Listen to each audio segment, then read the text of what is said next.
Just want to take the next few minutes and just talk about taking quizzes and exams in any of my classes. And what I'm going to be talking about applies to all of the classes, just like I've been doing all these video tutorials trying to make it so everything is sort of standardized. Suffice it to say that if you're in a 16-week class, you're probably going to be taking a quiz at least once a week. You'll also have a midterm and a final exam.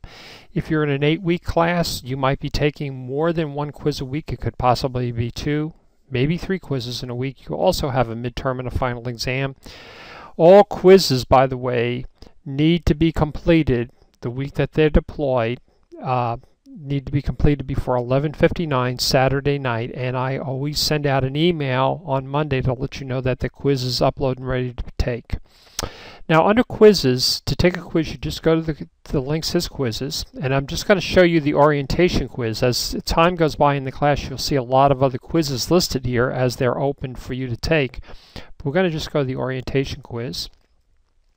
Down below here, you're going to just see a summary of what the quiz is, that it's a mandatory orientation quiz, what the current time is, what your name is, in my case, student name, the quiz period. This is when the quiz was set up to start to be taken, the time allotted, which is unlimited, and you have a it's estimated most people should take no more than 2 hours.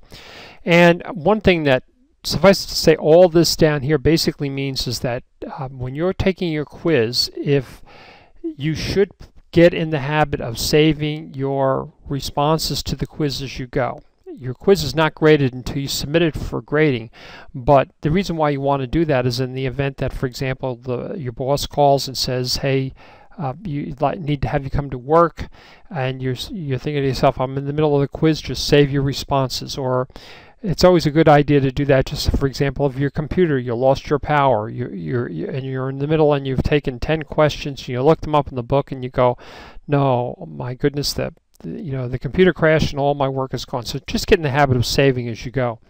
To start the quiz, you just click on Start. And again, it will ask you, do you want to do this? You say OK. And when the quiz opens up, you can navigate down through the quiz just by scrolling up and down.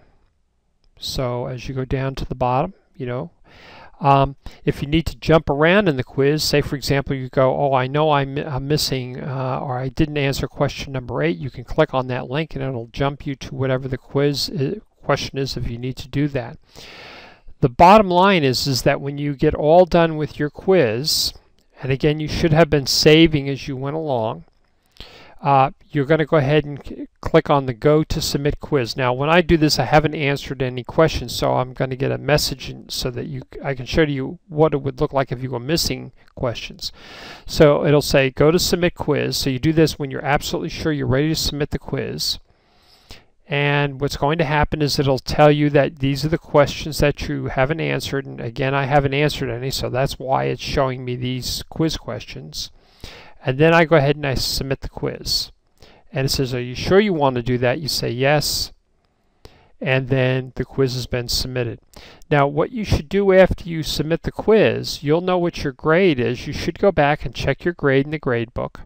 And again, all quizzes are automatically graded. And again, I didn't get any points on it, so it says 0, but it'll show that your points have been graded and your grades are in the grade book. So it's a pretty simple system.